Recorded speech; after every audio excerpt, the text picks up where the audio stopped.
Welcome to Money Talks. I'm Cathy Yang, your intel on the Philippine markets and the economy.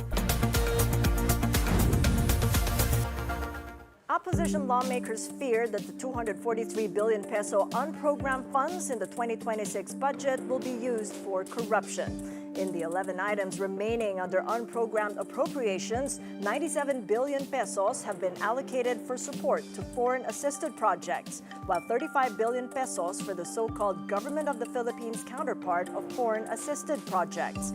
Other items include 45 billion pesos for strengthening assistance for social programs. The revised AFP modernization program got 50 billion pesos, while the Marawi Siege Victims Compensation Fund, 2 billion. Yes, tinanggal ang flood control, pero yung mga allocation ng mga kongresista para sa flood control, nilagay lang nila sa ibang forma ng infrastructure. No, yung mga kalsada, mga tulay, multipurpose buildings, farm-to-market roads, classrooms. No? At yung unprogrammed appropriations, pwede pa rin gamitin for infrastructure yan. Senate President Tito Soto says the majority bloc is prepared to slash unprogrammed funds once sessions resume on November 10th. Nakahanda na kami doon. Hindi ko masyado nakakausap ang minority tungkol dyan, pero I'm sure they will be supporting the move of the majority pagdating dyan sa budget. Policy natin yun, hindi, as far as we're concerned. Kami last touch eh. Malacanang defended the presence of unprogrammed appropriations, saying this is crucial money amid a succession of calamities.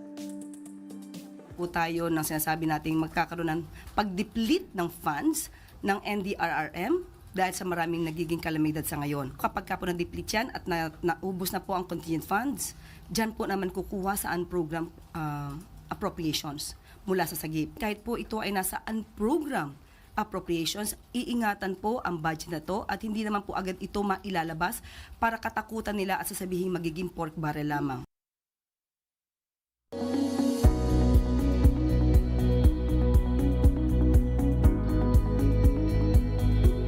Those who voted no in the House-approved 2026 national budget agree the General Appropriations Bill passed on third and final reading last Monday reeks of corruption and kickbacks. Our next guest cites Region 4A as an example, as it is set to corner 10% of DPWH's entire 2026 budget.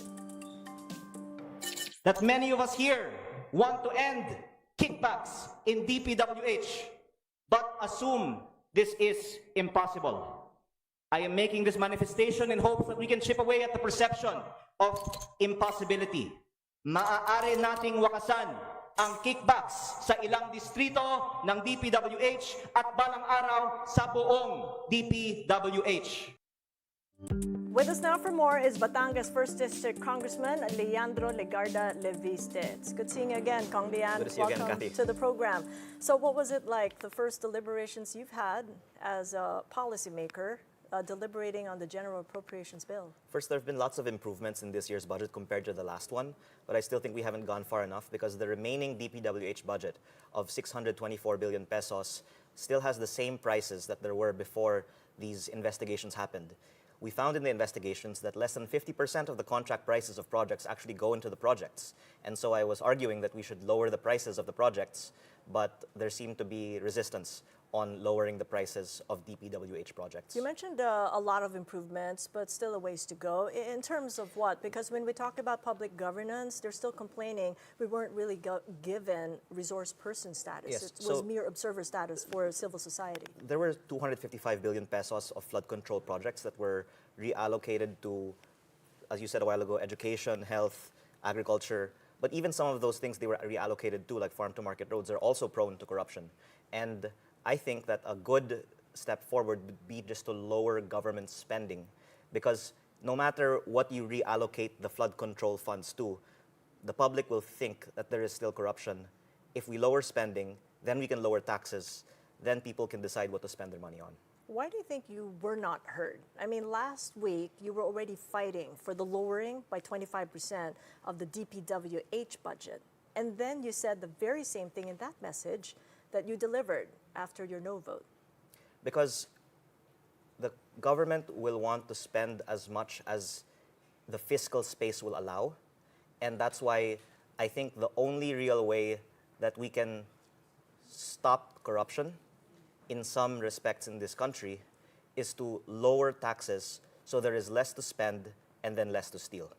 As long as we have, let's say, 4 trillion pesos in tax revenues and the capacity to borrow 2 trillion pesos, then the government will propose a 6 trillion peso budget. It will not have a voluntarily lower spending and leave money on the table. The tendency would be to maximize the fiscal space, and so we should reduce the fiscal space by lowering taxes. To what would you attribute that? Do you think it's, I mean, it is logical, but in terms of political will, are you feeling that there is maybe a group that want to believe what you do but cannot? What's the feeling that you're getting? Okay, so I'm going to preface this by saying it's not any individual, but a whole system where the incentive of a politician is to use government funds for their own benefit, even if it's just the allocation in a way that perpetuates their hold over their district. For example, ayuda is very common in the Philippines now. We are collecting hundreds of billions of pesos of taxes so that we can then redistribute those in the form of aid to selected beneficiaries, which is what politicians use to win their re-election. And it's not any one individual's fault, but if you leave it to politicians to decide what our economic policy is, they're going to say, we should keep taxing people so that we can redistribute the proceeds back to them. You've cited Region 4A as an example of inequality because it makes up 15% of the population and GDP and is given 10% of the whole DPWH budget. Yeah, so speaking of the DPWH budget, people assume that there are engineers that are planning what projects to do and where to put them, when in fact it's in large part politicians lobbying along with even contractors lobbying for the inclusion of certain projects. The result of which is that a populous region, for example, like 4A, is getting less than its share of the country's population and GDP in terms of the DPWH budget, because what happened in the 2025 budget is that there were lots of contractors who lobbied to put huge flood control projects in some less populous island provinces.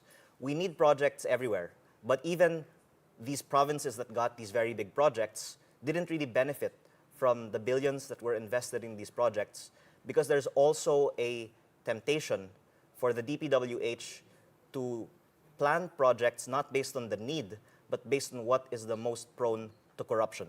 For example, that was the story behind flood control. It's hard to audit whether the sheet piles are substandard because they're buried. And so that was the in thing for the past few budgets. Now we've increased the budget for asphalt overlays because when they measure the thickness of the asphalt overlays, you can't immediately find out that the contractor actually cheated on the work. And if it is improperly done, then the consequences are actually less than flood control projects, which is why supposedly the kickbacks on asphalt overlay are as high as flood control. My point being that it's still business as usual in the DPWH. There are still kickbacks in the 2026 budget. There are many people in Congress who want to stop this, but I think because it's a systemic problem, then it is beyond the control of one individual member. But I hope that because the public is increasingly outraged by the continued corruption in the DPWH, then we will, as we already reduce the corruption by removing the flood control projects of 2026, hopefully also reduce the prices on the remaining projects in the DPWH budget so that we can further reduce the corruption. What kind of support do you think you'll get from the Senate as deliberations are now at the Senate level? I believe there has already been public statements by many senators saying that there should be an across-the-board decrease in DPWH project prices. These were points actually raised in previous committee hearings before the deliberations in the plenary of Congress's proposed national budget. And I believe that the public is playing an important role in creating political will to really reform the DPWH. We've come a long way since August, and the president's making this the top of the agenda has literally saved the country hundreds of billions of pesos from what would have been worse corruption. But I think there's still a few hundreds of billions of pesos more that we can save in the proposed 6.7 trillion national budget. So how's your mom in on all this? Senator Loren de Garda is one of the 24 who will now deliberate on the GAB that you said no to. She is much in favor of lowering the prices of DPWH projects. Well, going into the budget deliberations and barely just about a month into public office, you reported a bribery attempt from a former DPWH official, and you've also filed a case against a sought to implead the construction company involved. What's the status of these cases now? It's with the DOJ, and I believe the justice system right now is dealing with lots of pending cases on the DPWH. I do hope, though, that because there was overwhelming evidence with the cash and the receipt for the cash red-handed with the district engineer that offered it to me, then this could be one of the first examples of a conviction under the current investigations on DPWH projects. But that I want to emphasize that it is systemic and happens all over the country. That's why they call it Standard Operating Procedure, or SOP.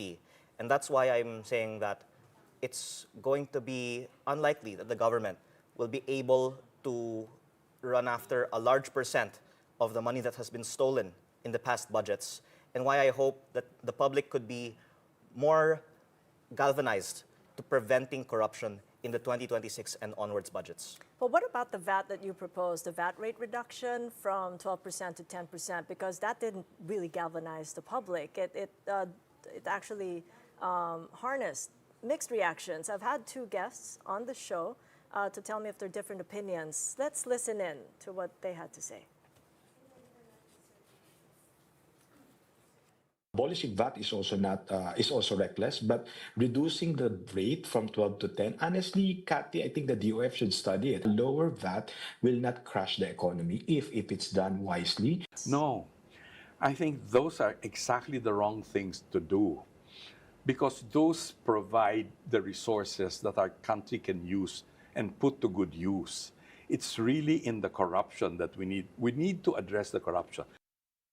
So what do you make of those opinions? Very easy answer is that we should lower spending to support a lower VAT without increasing the deficit. Just yesterday, I think the DOF said that it would warn Congress against lowering the VAT because it will increase our deficit. But very simple. Our 2026 national budget is 6.7 trillion. 2025 was 6.3 trillion, meaning we are increasing spending by 400 billion pesos per year. Lowering the VAT by 2% will decrease revenues by 200 billion pesos, more or less. So if you're saying that we don't have space to lower spending by 200 billion pesos, then I would agree that we can't lower the VAT. But we just actually reduced the DPWH budget by 255 billion pesos. We could have given those proceeds back to the people in the form of a tax relief. But instead, Congress reappropriated it to mostly good uses, education, health, and agriculture, but still lots of other supposed potential, you could say, pork barrel types of programs in that.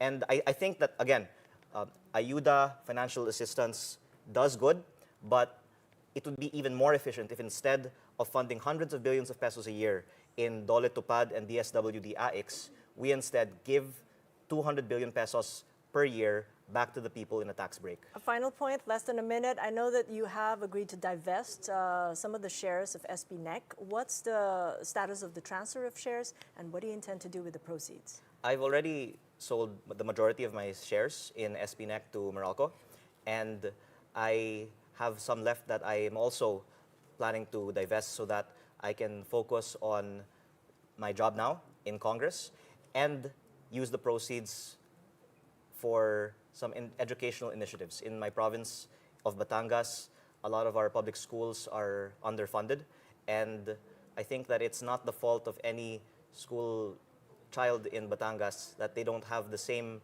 opportunities to excel in the workforce as people born in more privileged backgrounds. So because I was privileged in my life, I want to focus my philanthropy on helping the students of Batangas. All right, well, we'll have to leave it there. Thank you so much Thank for your you. insights, Kong Lian, Thank you. Leviste of Batangas.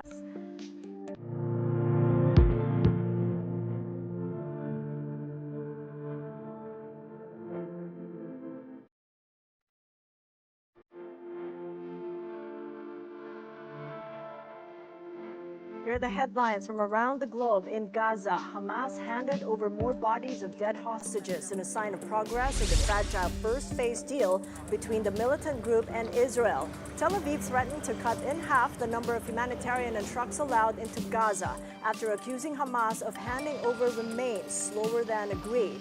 As the ceasefire holds, Hamas security forces have returned to the streets and executed gangsters allegedly in cahoots with Israel. As for Israel, its military opened fire on 6 Palestinians accused of violating the truce. In Madagascar, the military takes over the government after its president was impeached by lawmakers. The army commander, who led a mutiny in the African nation, has dissolved all institutions except for the National Assembly. A military-led committee will rule the country alongside a transitional government before organizing new elections. Gen Zs have led the protests in recent weeks due to widespread discontent that began with electricity and water outages. You're watching Money Talks. Coming up, Finance Secretary Ralph Recto points to ghost flood control projects as to why the government continues to miss its revenue targets. And we speak with Peter Lundgren of Lundgren's Capital on investor sentiment amid corruption allegations in government. Keep it here on One News.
Welcome back to Money Talks. I'm Cathy Yang. The topsy-turvy session yesterday, Tuesday, ended up U.S. markets on a mixed bag, with investors digesting renewed U.S.-China tensions and expectations of more rate cuts.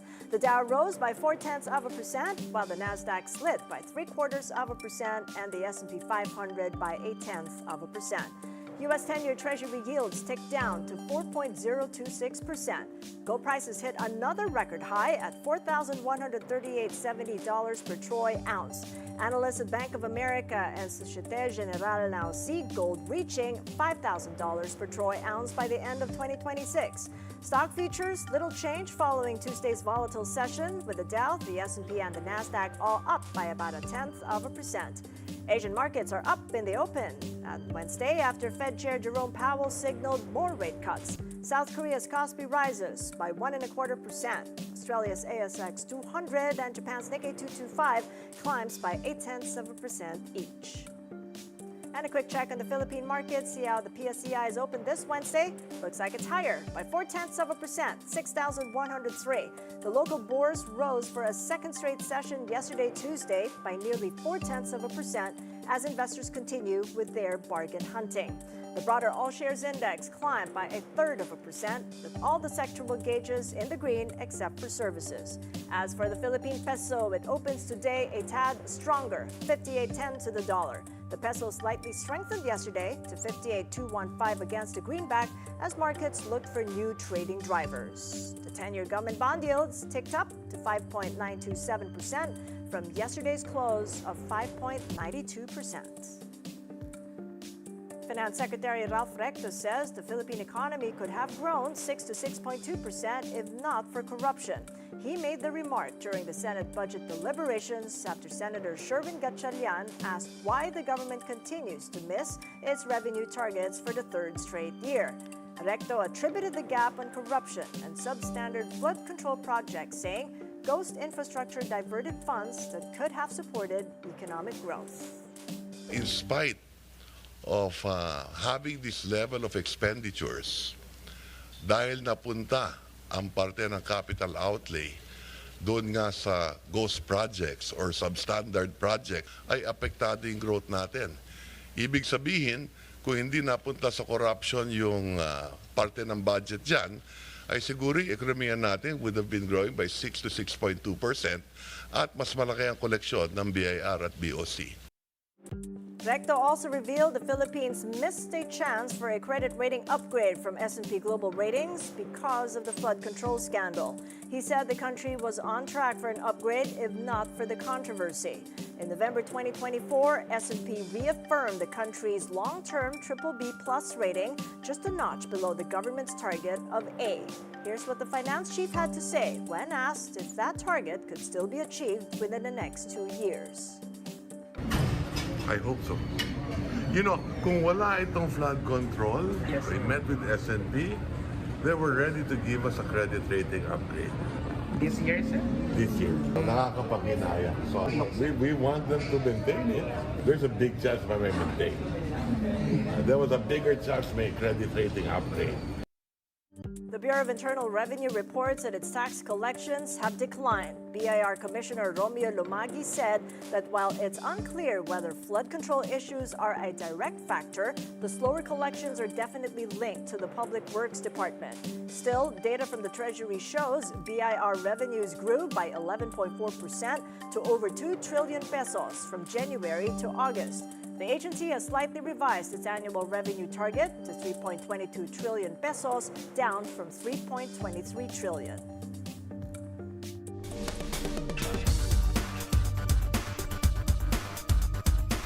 Our next guest is a foreign investor who remains positive on the Philippines as an investment destination. With us now for more is Peter Lundgren, founding CEO of Copenhagen-based Lundgren's Capital, the largest independent financial advisor to public sector clients in Denmark and regulated by the Danish FSA.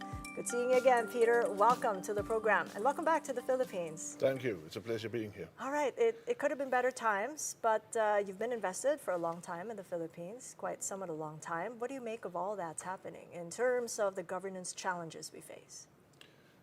First of all, it's fantastic good. There's even more focus on corruption, and there's a tough discussion. That's the first steps to reduce corruption. And there's a hope that more politicians would work towards fight corruption. So you could say in the middle of everything, it's at least good that the discussion is there. It's very positive, and we hope it will help. You're hanging in to the Philippine investments. Where are you invested, and have you piled in on them, or just taken a step back? No, we have a long-term strong view on the whole Southeast Asian region, in particular ASEAN countries, including Philippines, as always, so to say. And we still see the region as the outperformer globally also over the next 10 years. That's for sure. So, and where is the Philippines in the Southeast Asian space, if indeed we will benefit from private sector growth in China because of the Trump tariffs? Yeah. Regardless of what happens between US and China, there will be more growth and strong growth also in the private sector in China, and that will overspill to the rest of Southeast Asia. But also we see many of the Southeast Asian countries as domestically strong. A bit weakness in Thailand, a couple of concerns actually in Indonesia. When we're talking about corruption, yes, it is. It's not only in the Philippines, but it would be fantastic if it would be reduced, as we're talking about. And in the meantime, where do you think the Philippines can give some value to your Southeast Asian investments? That is as a growth, so to say. Also, if you look into the stock markets, we expect the stock markets to remain positive though we could see a correction, but that is globally coming up 10-15%, but it doesn't really change the long-term picture. We would even not reduce our holdings, also not on a global basis. So it is actually a continued positive stock market in general. What are your holdings so far in the Philippines? We favor sort of a broad index and funds of the ASEAN countries. We also favor the credit bonds, as the, let's say, government bonds in the region. So everything is with a decent return, and also we see the allocations as above what we would call above neutral. So we are still advising to have more risk than neutral positions. Also now, so to say. All right. Well, where you're coming from, it's a stark contrast. I wanted to show Transparency International's Corruption Perceptions Index. Denmark consistently ranks among top and least corrupt globally, as you can see. Denmark's number 1 out of 190 countries, you can see in the graph. And then reveal to us the Philippines. I believe we're at 33 out of 100 versus Denmark's 90 out of 100. Yeah. So it's a bit of a contrast there. I'm wondering, and I'm curious, what kind of learnings do you think we can take from how you're holding up against the corruption index and where you now face corruption at magnitudes we hadn't seen before? Yeah. I think, first of all, government transparency is extremely important. If you look into not only Denmark, look into the Nordic countries, also typical a country like New Zealand is among the finest, also Singapore actually. So in all these countries you will find transparency. It is so easy for each and everybody to have a look into what goes on at any level, at the government, down to the provinces, down to the municipalities. All journalists, they can ask all the questions they want, they can get insight into whatever is going on. So it means that everybody can control, as the public can also control the government, so to say. That is very important. We have, what I would say, clean justice. There's no corrupt sort of justice, and you won't find civil servants that are corrupt. It will be really, if that happens, it is just a big thing in Denmark. Even if a police officer takes a small bribe, it's on the front page, and it's really beaten down. So transparency, and then of course we actually build on trust. So we trust each other in the countries. That is good when you're there. That can be a bit painful when you're out in the big world. It simply works differently. But we have a high level of trust in each other. So yeah, these are explanations, so to say. But what could the Philippines replicate? That is transparency, I would say, in whatever is going on in all levels of government. All right, that's loud and clear. Transparency and trust, and I'm happy you're staying in the Philippines. Thank you so much for the update, Peter. Appreciate your insights. Peter Lundgren of Lundgren's Capital. And that is it for Money Talks. I'm Cathy Yang. Catch us again tomorrow, 9:30 a.m. Kapatid, we are One News. All sides, all the time. Have a great day ahead.